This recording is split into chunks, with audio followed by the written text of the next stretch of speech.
Hi, I'm Karan Thapar. Over the last few years, I hope you've been watching my program, The Interview on the Wire. During that period, I've interviewed doctors, politicians, businessmen, scientists, authors, and even the occasional Nobel laureate. For me, it's been exciting. I hope it's been enjoyable for you. But these, as you know, are tough times, and if this program is going to remain bold, independent, and sometimes even defiant, then I think we need your support. At the end of the day, it's a truism, but editorial independence is best defended by the viewers. So if you would like this program to remain the way it is, forthright, outspoken, and interesting, then would you consider supporting us? All you have to do is to click on the description at the bottom.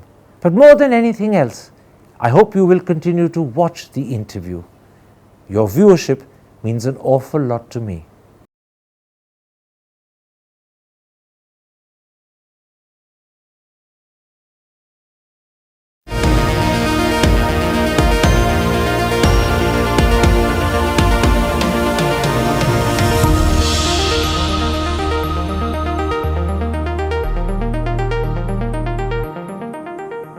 Hello and welcome to a special interview for The Wire. Pakistan seems to be caught in a web of spiraling and expanding crises. We all know about the economic crisis, the political crisis, and the rising threat of terrorism.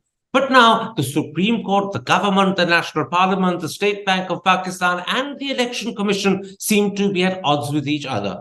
And if newspaper speculation is to be believed, even the judges of the Supreme Court have serious differences with each other. So that raises the question, how should we understand what's happening in Pakistan? Joining me from Lahore is one of Pakistan's foremost political commentators to explain what's happening in his country. He's the author of Pakistan on the Brink and Descent into Chaos, the well-known and highly regarded Ahmed Rashid. Mr. Rashid, seen from the outside, it seems to people as if Pakistan's leading institutions are literally at war with each other. The Supreme Court is locked in a struggle with the Shehbaz Sharif government as well as the National Assembly. Earlier, the Supreme Court seemed to be at odds with the Election Commission. Even earlier still, Imran Khan has accused the Prime Minister and the Home Minister of wanting to kill him. And now on top of all of that, there are speculation and stories in your country that the judges of the Supreme Court have serious differences. And then side by side, the economy is in dire straits. Inflation has touched 35%. And once again, terrorism is troubling your country. How do you, as an analyst, explain what's happening? It's very difficult, Karan. It's very difficult. It's very complicated as to what's going on. And the ordinary man certainly doesn't understand what's going on. But basically, you're right. Every institution now is divided. The bureaucracy, the judiciary, the politicians, of course, the political parties. But however, in the last 48 hours, there seems to be signs of hope with both parties, that is Imran Khan's PTI and the government party, agreeing after months of bickering and fighting and infighting, agreeing to talk to each other through the auspices of the religious party, Jamaat-e-Islami. Now, if this can hold, if the two parties can get together through a mediator, they can decide upon the most crucial issue, which is when the elections should be held or could be held. The various players, the Supreme Court, the politicians, have dithered between wanting immediate elections, wanting elections delayed for several months, and everyone's position has changed has changed several times. So we are still in a state of unknown chaos, but there is the chance now that what civil society has been appealing to for a long time, that there should be a direct negotiation between the Imran Khan and the government, which so far Imran Khan has refused, and at times the government has refused, but it seems it could happen now. Let's examine this problem about the elections. The Supreme Court has ordered the elections in Punjab, which is Pakistan's most critical and influential province, must be held on the 14th of May. And that is certainly in keeping with the constitutional requirements that elections must be held within 90 days of the dissolution of the previous assembly. But The Shehbaz Sharif government is extremely reluctant to do this and has gone to the extent of denying the Election Commission the money to hold elections.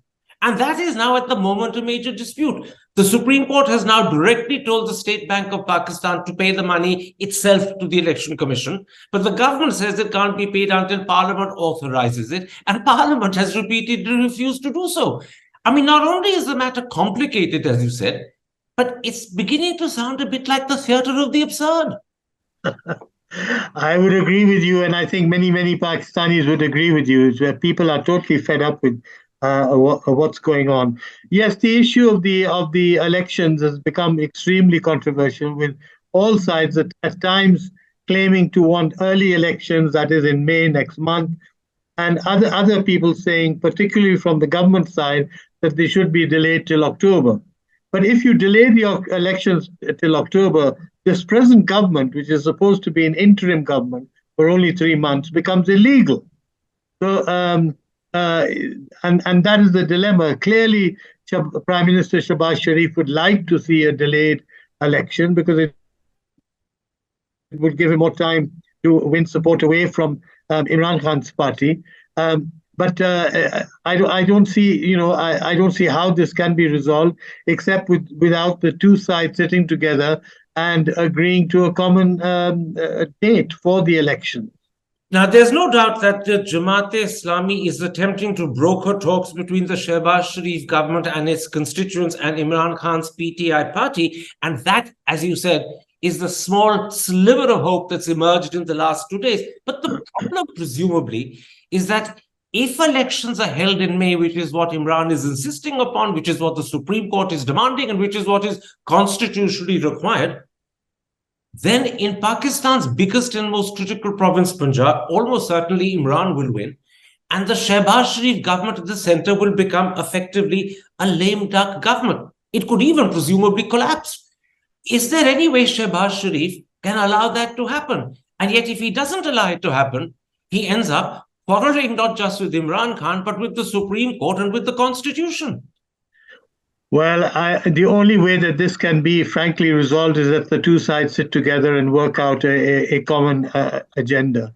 And there is no doubt that this government becomes an illegal government after 3 months has expired.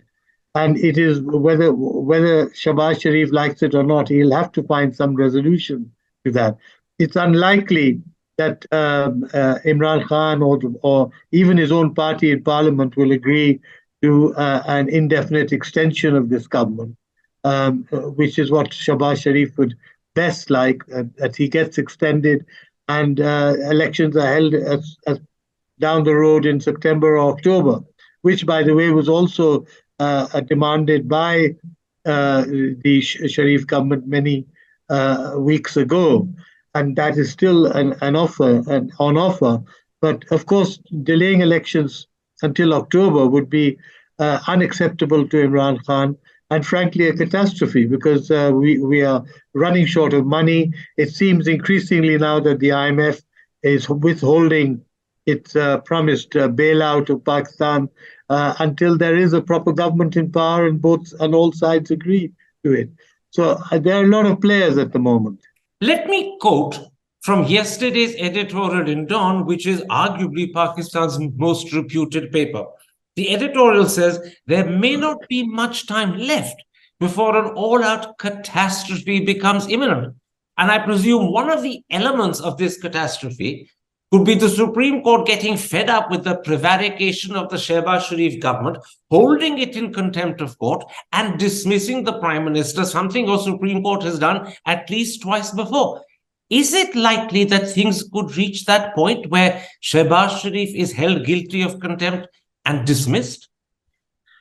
I think Shehbaz Sharif is on a very weak wicket. He does not have full support even of his own party, and there could be a revolt in the ranks of the party. And of course, the assembly is another problem.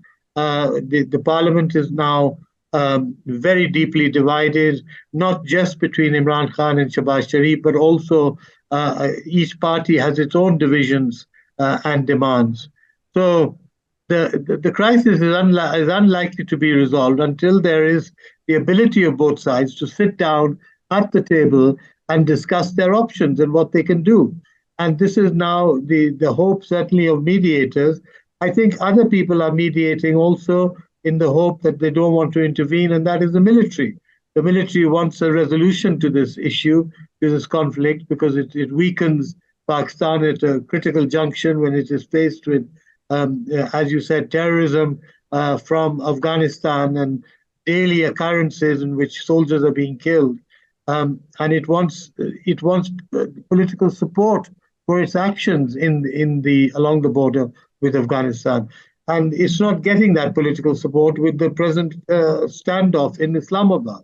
I'll come to the military in a moment's time, but it seems that there is a second strand to the crisis that's worth discussing first. The first strand of the crisis is, of course, this tussle over elections, with a small sliver of hope that the Jamaat-e-Islami brokered talks between PTI and the Shehbaz Sharif government could, in fact, agree upon some sort of date. And maybe if they agree on a date for elections, the Supreme Court will accept that date as well, even though it may be not May the 14th, which is what the Supreme Court has asked for. However, let's come to the second strand of the crisis, because side by side with this problem over elections, your government, the Shehbaz Sharif government, has also opened a direct front against the Supreme Court. Parliament has passed a bill curbing the Supreme Court's or the Chief Justice's suo motu powers, as well as his powers to choose a bench. The Supreme Court, on the other hand, has already declared this bill to be illegal, although the bill hasn't as yet become law. Now, to me, from the outside, this looks like an implacable difference with the government on one side and the Supreme Court on the other. The government determined that the bill will go through, the Supreme Court already deeming it illegal. Is this going to end with either the government or the court being defeated, or here again, is some sort of amicable face-saving resolution possible?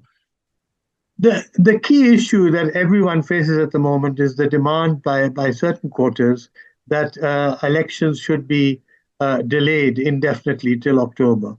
And that includes an element of the judiciary, who have also, the Supreme Court has ordered that to happen. But as they demand the fact that elections should be held till October, they also backtrack and ask for elections to be held as soon as possible. Imran Khan's position is that elections should be held as soon as possible within the next few weeks. The government's position is no, that can't happen because funds are not available. The preparations are not available at the moment. And the government is basically seen to be making excuses for the time being that it does not want an early election. Now, everyone has changed sides about 3 or 4 times. Everyone has confused the public several times over the last few weeks. We don't know the outcome of this yet. But what we do know certainly is that people are getting very frustrated and fed up. And most of all, by the way, under these conditions, inflation is skyrocketing. Inflation is around 40% now on a year-to-year basis. And it is uncontrollable. And of course, it's being driven by the political uncertainty. Let's bring the army in, and in particular, let's bring in the views of the Army Chief General Munir. As you say, he wants the situation resolved because he wants support for the fight he's battling on the terror front, particularly in the northwest part of the country. But is the army chief happy to see an early election? Because that would almost certainly bring Imran Khan to power. And it's well known that General Munir and Imran Khan have had their differences. In fact, General Munir was removed at Imran Khan's behest as Director General of the ISI 2 years or 3 years ago. So is General Munir really in favor of early elections that will restore Imran Khan as Prime Minister? General Munir has not addressed the public or the Pakistani public, but he has addressed his own 4 commanders and his generals. And he said very clearly there that the army supports the constitution and the electoral process and what the public expects. And I think he's been very, very clear that he's not pushing for any kind of interference in the political affairs here. He's urging the politicians to sit down and talk to each other and resolve the issue. He's indicated very strongly that he has no desire for any kind of military action or military pressure to be put on the politicians. Now, this is unusual in Pakistan, let me say, when crises reach such a depth, there are usually calls from politicians and even from civil society and judges for the army to intervene and the army to pressurize the relevant political parties to act positively. This has not been the case. He's refused to play any role at the moment in interfering with what is happening. Now, clearly, behind the scenes, we don't know what the army is doing, but at the most, it will probably be urging the politicians to sit down and talk to each other. That's very clear. Do we know where General Munir stands on this dispute between Parliament and the Supreme Court over the powers, the suo motu powers of the Chief Justice and his ability to create benches of his choice? Or has General Munir deliberately kept his views on this critical issue to himself? I think he's kept it very much to himself. He's certainly not going to broadcast it publicly or through the media or even through Parliament. So I think his views are very much to himself. And I think, looking at the situation, his views will, again, depend on following the Constitution and not breaking with the Constitution and the democratic agenda. Now, on Friday, in a closed session of your Parliament, General Munir reportedly briefed the National Assembly about the terror security situation in the country. Do we have any idea of what he said? And secondly, could his concerns about security be grounds for delaying an election in Punjab? I think the army would certainly prefer a delay in the elections because the security situation, especially along the border with Afghanistan, is very dire. But I don't think General Munir is going to force the politicians to make a decision because he wants it. They will make their own decision. And I think he's absolutely adamant that the Constitution must be followed. And that is that sends a very strong signal to the politicians that they should now behave, sit down and talk to each other and work out some kind of modus operandi and stop harassing and arguing with each other. What he said, what has been clearly reported is the speech he made to the generals. That has been reported by the military media, and that it goes very clearly in terms of General Munir saying that the Constitution must be followed and that there will be no other agenda for the army. Now, you're one of the most seasoned political commentators in your country. What's your personal hunch? Are elections in Punjab and Khyber Pakhtunkhwa possible on the 14th of May? Because there's now less than a month before the 14th of May hits us. Or do you think force of circumstances will require both the PTI and the Shehbaz Sharif government to agree on a new date? Maybe not as late as the Shehbaz Sharif government wants, and maybe not as early as Imran would like, but some sort of compromise. Yeah, I think there will have to be a compromise, and there will have to be a new date, and this new date will have to satisfy everyone. Now, the other part of this whole thing is that at the moment the Shehbaz Sharif is now treading into illegal waters because as an interim government, he's only been given 90 days, 3 months, and that is about to expire. And then he's faced with the prospect: well, does he go back to Parliament and demand an extension so that the extension can cover the holding of elections, or does he resign? And that is, a big issue at the moment. I hope that the elections can be decided quickly, even if it's a month or two down the road. That could become acceptable to Imran Khan and to Shehbaz's own party. And we can have some kind of consensus whether this government is illegal or not. You need a government in power in order to hold elections. You can't hold elections in a vacuum. Let me clarify for an Indian audience that the interim government which you are talking about and which could very quickly in just a couple of days become an illegal government is not the Shehbaz Sharif government in Islamabad, but the interim government in Punjab, because Pakistan has a well-established tradition that once an assembly is dissolved, elections are held under an interim administration, and it's the interim administration that took over in Lahore as the government of Punjab with the 90-day tenure, which is in danger of becoming illegal. And that is the problem you're talking about. Have I pointed that out correctly, or have I made a mistake? But there's also the demand that the federal government, has to give up power after 90 days. Now, at the moment, the demand by the Supreme Court and by Imran Khan has been that the judiciary should accept the fact that there should be early elections, and the earlier the better, and there should not be any delay in elections. Shehbaz Sharif is wanting a delay as long as he can drag it out, because one, he's not ready. Two, he's very much aware that the popularity of Imran Khan at the moment would sweep the Sharif brothers away and bring into power, without a doubt, the Imran Khan's party. Now, while all of this is happening, the economy, as you said, is in dire straits. Inflation, as you pointed out, is nearly touching 40%.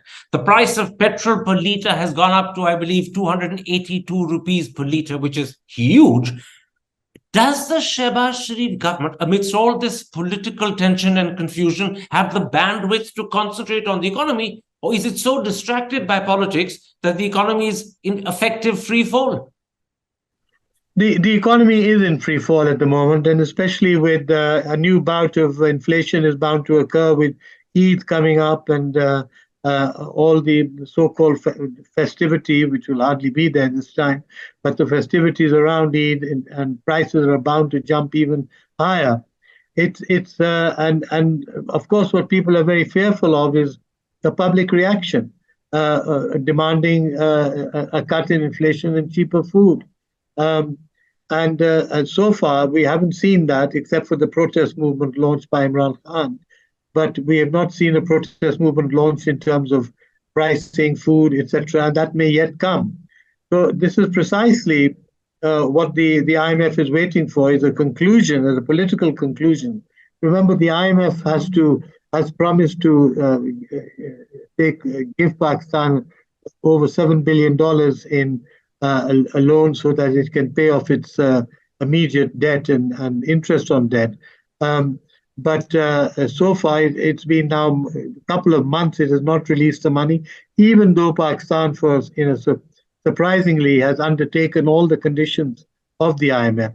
And I think what is hovering over the IMF delay is the fact of the lack of a proper government, and the fear that if there is a quick election and another government comes in, particularly Imran Khan's government, he may disband the whole IMF program altogether.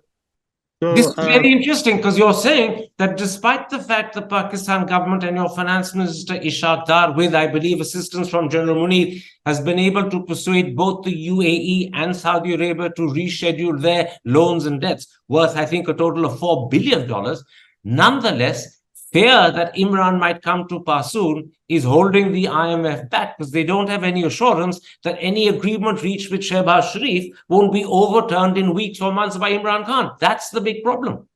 Yeah, that is certainly a major problem, and something that has faced Pakistan and the IMF before. But clearly, what is needed is a common agenda by the political parties, the judiciary, the military, and everyone. And the IMF is waiting for some kind of agreement. Now, I'm hopeful that this mediation by the Jamaat-e-Islami, with the added incentive of the armies nudging quietly behind the scenes for the parties to come to an agreement, can bring about some kind of cohesion. Let me touch briefly on one other element of this web of spiraling, expanding crises that are afflicting your country at the moment. It's also said in newspaper reports and in commentary that a majority of the judges of the Supreme Court are divided and at odds with each other. One element of the division is apparently that some judges outrightly support Imran, others want to be more neutral. But another element of the division is that it's reported that attempts are being made, possibly by the Chief Justice, to ensure that Qazi Faiz Isa, the second senior most judge, who apparently is very highly regarded, does not become Chief Justice and his successor in September. Now, is all of this true, or is it just speculation, or is it half truths which can't be proven? The divisions within the judiciary are very true, and there are acute divisions, which I think has led to a lot of embarrassment for the senior judges. And yes, there is a objection to Qazi Isa, but he's very much liked and preferred by lawyers, by the general public, because of his position on that he has taken on various issues, such as the elections, the role of the military, etc. He's been both cautious and extremely brave in what he's outlined, and he is very popular. So I think anyone trying to halt his promotion to become the Chief Justice in a few months' time would face a lot of acrimony. Let me, before I pull out, and put a broader question to you. As people view Pakistan from the outside, it looks like a deeply divided and polarized country, with cross currents of division and polarization running in almost every direction.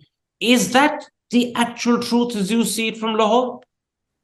Well, at the moment, certainly, and the last few months have seen this polarization intensify, with, as I said, the divisions within the bureaucracy, the judiciary, within the political parties have become very accentuated. And let's see if this present level of mediation. Well, what we really need are elections, an announcement of a date which is for elections, be it early, be it late, but the announcement of a date which is accepted by all sides in the political cauldron. And at the moment, we don't have acceptability for a date for the elections, either by Imran's party or by the government party. They have to come together and sit together. And I'm hopeful that this will happen. It's been several months now that this tension has gone on. People are well aware that terrorism has increased, inflation has increased, and other things in all this time. We are in a very dangerous situation, a very precarious situation.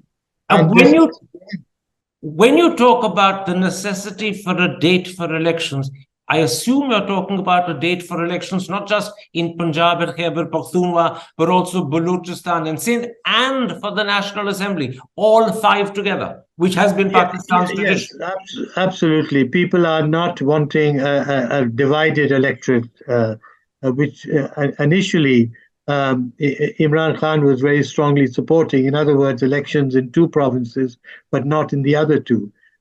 Elections traditionally in Pakistan have always been on a single date. And I've just seen a new printout from Sirajul Haq, who's been urging institutional neutrality to save Pakistan. So he's appealing to the army to act as a neutral force to save Pakistan. Again, I don't think the army will respond to that, but the army behind the scenes will be nudging the politicians, certainly, to come to an agreement and agree on it for election. My last question. In a recent article in Dawn, Maliha Lodi, your country's former ambassador to the USA, the United Kingdom, and the United Nations, ended her article with the following warning, and I'm quoting her: "The situation can spin out of everyone's control and drive the country to the edge of an implosion." Now, that sounds like a very worrying sort of warning. Do you share that concern? Yes, absolutely. I think she's completely right. And I think concerned politicians who have not taken sides, government officials, etc., who have not taken sides in this dispute, are very deeply concerned that they're being forced into a position that they don't want to be in. In other words, to take sides in a dispute which should be settled by all sides rather than increased in tension. So Pakistan is teetering at the brink of the abyss. Well, it is, and at the same time, I think there are very serious efforts being made to bridge that gap and to get the two sides to sit together and work out some modus operandi. I don't think I don't think we are facing a complete collapse or anything like that. But certainly, what is needed at the moment is agreement on a date for elections and the agreement that there should be elections in all four provinces at the same time. Is this the worst crisis in the country's history, certainly after 1971? Yes, absolutely. There's no doubt about it. I mean, the fact of 1971 is that it happened, 5,000 miles away on the other side of the Indian subcontinent, even though it was extremely disheartening and shattering. And of course, then led to civil war in Balochistan and in what was then the Northwest Frontier province. But this crisis is affecting everyone, whether it's through the politics, through inflation, through terrorism, the multiplicity of crises, and they're affecting everyone. Nobody's going untouched by this. And that's what the big danger is, I think. Ahmed Rashid, I thank you very much for this interview. I'll sum up for the Indian audience that you believe or agree that this is the worst crisis your country has faced since 1971. Pakistan is seemingly teetering at the brink of the abyss. The situation at times resembles the theater of the absurd. And the solution, as you say, is an agreement on a compromise but early date for elections for all four provinces and the National Assembly. Let's hope that politicians can put their heads together and come up with an answer that saves the country from the brink of the abyss. Thank you very much indeed. Thank you. Hi, I'm Karan Thapar. Over the last few years, I hope you've been watching my program, The Interview on the Wire. During that period, I've interviewed doctors, politicians, businessmen, scientists, authors, and even the occasional Nobel laureate. For me, it's been exciting. I hope it's been enjoyable for you. But these, as you know, are tough times, and if this program is going to remain bold, independent, and sometimes even defiant, then I think we need your support. At the end of the day, it's a truism, but editorial independence is best defended by the viewers. So if you would like this program to remain the way it is, forthright, outspoken, and interesting, then would you consider supporting us? All you have to do is to click on the description at the bottom. But more than anything else, I hope you will continue to watch the interview. Your viewership means an awful lot to me.